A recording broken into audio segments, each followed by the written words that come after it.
जय श्री राम। नमो नारायण। हर हर महादेव।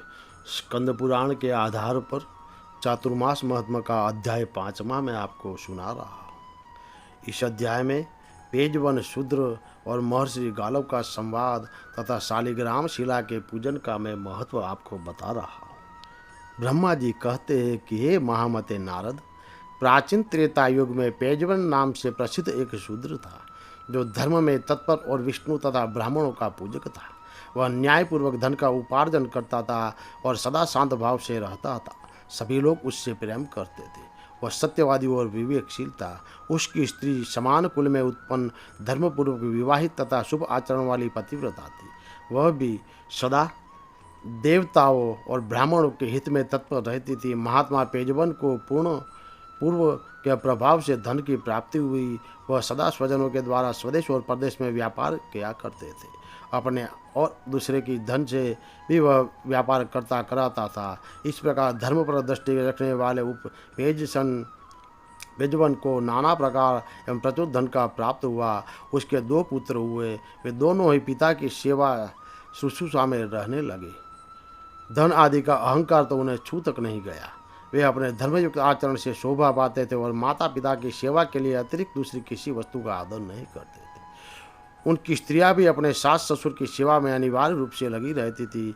पेजवन का घर धनु धान्य से भरा रहता था। वह स्वयं भी सदा धर्मपरायण हो, देवताओं और अतिथियों के पूजन में तत्पर रहता था।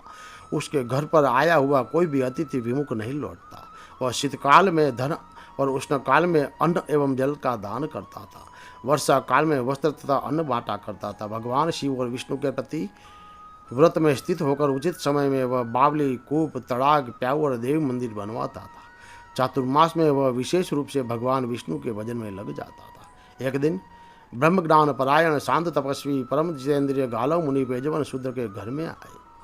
वह अभ्युत्थान और आसन आदि उपचारों से मुनि की पूजा करके मधुर वाणी में बोला, आज मेरा जन्म सफल हो गया, जीवन अति उत्तम हो गया। आज मेरा धर्माचरण भी सार्थक हुआ।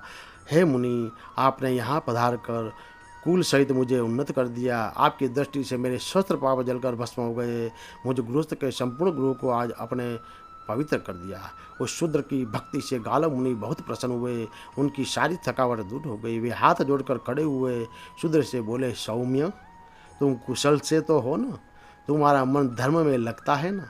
क्योंकि भाई, बंधु, स्त्री, पुत्र आदि सब लोग सदा स्वार्थ से ही संबंध रखते हैं। तुम गोविंद में सदा भक्ति रखते हो ना? दान में तो तुम्हारी रुचि है ना? क्या धर्म, अर्थ और काम संबंधी कार्यों में तुम्हारा मन उत्साह से का संलग्न होता है? भगवान विष्णु का चरण तक प्रतिदिन सिर पर धारण करते हो ना? भगवान विष्णु का भजन, श्री विष्णु की कथा, श्री विष्णु का स्तोत्र, श्री विष्णु का नमस्कार, श्री विष्णु का ध्यान और भगवान विष्णु का पूजन, यह सब भगवान के शयनकाल चतुर्मास में किया जाए तो मोक्ष देने वाला होता है। ऐसा कहते हुए मुनि को प्रणाम करके शूद्र ने फिर कहा, हे मुनि, आपकी कृपा दृष्टि से ही मुझे इस आश्रम का पूरा फल मिल गया। तथापि मैं आपकी उपदेश युक्त वाणी सुनना चाहता हूँ। आपके आगमन का क्या प्रयोजन है, यह कृपा करके मुझे बताइए। तब गालव जी ने उस धर्मात्मा एवं सत्यवादी शूद्र से कहा, इधर तीर्थ यात्रा में लगे हुए मुझे कई मास व्यतीत हो गए। अब चातुर्मास आ गया है, अतः अपने आश्रम को जाऊंगा। भगवान नारायण की प्रसन्नता के लिए आषाढ़ शुक्ला एकादशी को अपने घर पर चातुर्मास का नियम ग्रहण करूंगा। पेजवन बोला, द्विजश्रेष्ठ, मेरे ऊपर अनुग्रह करके कोई ज्ञान की बात मुझे बताइए। वेद में मेरा अधिकार नहीं है, वेद सार के जाप का भी मुझे अधिकार नहीं है। अतः विशेषतर चातुर्मास में पालन करने योग्य यदि कोई मोक्ष साधक उपाय हो तो उसे बताइए। गालव जी ने कहा, जो मनुष्य शालिग्राम में स्थित भगवान विष्णु का पूजन करते हैं, भक्ति उनसे दूर नहीं है। जिसका मन भगवान शालिग्राम के चिंतन में लगा हुआ है, उसके द्वारा जो कुछ भी शुभ कर्म किया जाता है वह अक्षय होता है।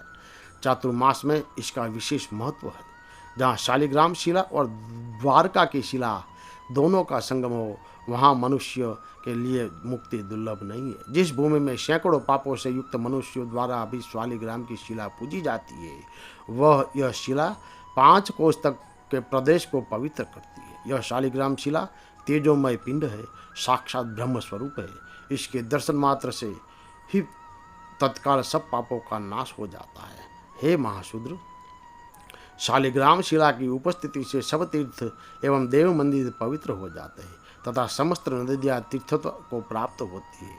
शालिग्राम शिला की सन्निधि मात्र से सर्वत्र संपूर्ण क्रियाएं शोभन होती है। जिसके घर में शुभ शालिग्राम शिला को कोमल तुलसी दल द्वारा पूजन होता है, वहाँ यमराज अपना मुंह नहीं दिखाते। शालिग्राम को ब्राह्मण, क्षत्रिय, वैश्य तथा सशूद्रों को भी शालिग्राम शिला का पूजन का अधिकार है। सशूद्र ने पूछा, हे ब्राह्मण, आप वेद वेताओं में श्रेष्ठ है। सुना जाता है कि स्त्री और शूद्र आदि के लिए शालिग्राम शिला के पूजन का निषेध है, अतः मेरे जैसा मनुष्य किस प्रकार भगवान शालिग्राम का पूजन करे। गालव जी ने कहा, हे मानव, शूद्रों में केवल असत शूद्र के लिए शालिग्राम शिला का निषेध है। स्त्रियों में भी पतिव्रता स्त्रियों के लिए उसका निषेध नहीं किया गया। जो शालिग्राम शिला के ऊपर चढ़ाई हुई माला अपने मस्तक पर धारण करते हैं, उनके सहस्त्र पाप तत्काल नष्ट हो जाते हैं। जो शालिग्राम शिला के आगे दीपदान करते हैं, उनका कभी यमपुर में निवास नहीं होता। जो शालिग्राम में व्याप्त भगवान श्री विष्णु की मनोहर पुष्पों से द्वारा पूजा करते तथा जो भगवान विष्णु के शयन काल चातुर्मास में शालिग्राम शिला को पंचामृत से स्नान कराते हैं, वे मनुष्य संसार बंधन में कभी नहीं पड़ते। मुक्ति के आदि कारण निर्मल शालिग्रामगत श्री हरि को अपने हृदय में स्थापित करके जो प्रतिदिन भक्ति पूर्वक उनका चिंतन करता है, वह मोक्ष का भागी होता है। जो सब समय में विशेषतः चातुर्मास काल में भगवान श्री शालिग्राम के ऊपर तुलसी दल की माला चढ़ाता है, वह संपूर्ण कामनाओं को प्राप्त कर लेता है। तुलसी देवी भगवान विष्णु को सदा प्रिय है। शालिग्राम महाविष्णु के सात स्वरूप है और तुलसी देवी साक्षात माँ लक्ष्मी है। इसीलिए चंदन चर्चित सुगंधित जल से तुलसी मंजरी सहित शालिग्राम शिला रूप श्री हरि को नहला कर जो तुलसी की मंजरियों से उनका पूजन करता है, वह संपूर्ण कामनाओं को पाता है। उस उत्तम पुष्पों से पूजित भगवान शालिग्राम का दर्शन करके मनुष्य सब पापों से शुद्ध होकर श्री हरि को तन्मयता को प्राप्त करता है। शालिग्राम शिला के 24 भेद हैं, उनका वर्णन सुनो। पहले केशव है, उनकी पूजा करनी चाहिए। दूसरे मधुसूदन, तीसरे संकर्षण, चौथे दामोदर, पाँचवें वासुदेव, छठे पदुमन, सातवें विष्णु, आठवें माधव, नववें अनंत मूर्ति, 10वें पुरुषोत्तम, 11वें अधोजक्ष, 12वें जनार्दन, 13वें गोविंद, 14वें त्रिविक्रम, 15वें श्रीधर, 16वें ऋषिकेश, 17वें नृसिंह, 18वें विश्वयोनि, 19वें वामन, 20वें नारायण, 21वें पुंडरीकाक्ष, 22वें उपेंद्र, 23वें हरि और 24 में श्री कृष्ण कहे गए हैं। ये 24 मूर्तियाँ 24 एकादशियों से संबंध रखती है। साल भर में 24 एकादशियों और ये 24 मूर्तियाँ पूजी जाती है। इनकी नित्य पूजा करने वाला मनुष्य भक्तिमान होता है। जो मनुष्य भक्तिपूर्वक इस प्रसंग को सुनता है और पढ़ता है, उसके ऊपर भुक्त सृष्टि की रक्षा करने वाले भगवान श्री हरि प्रसन्न होते हैं। इति श्री स्कंद पुराण चातुर्मास महात्म्य पंचम अध्याय समाप्त। जय श्री राम। नमो नारायण। हर हर महादेव।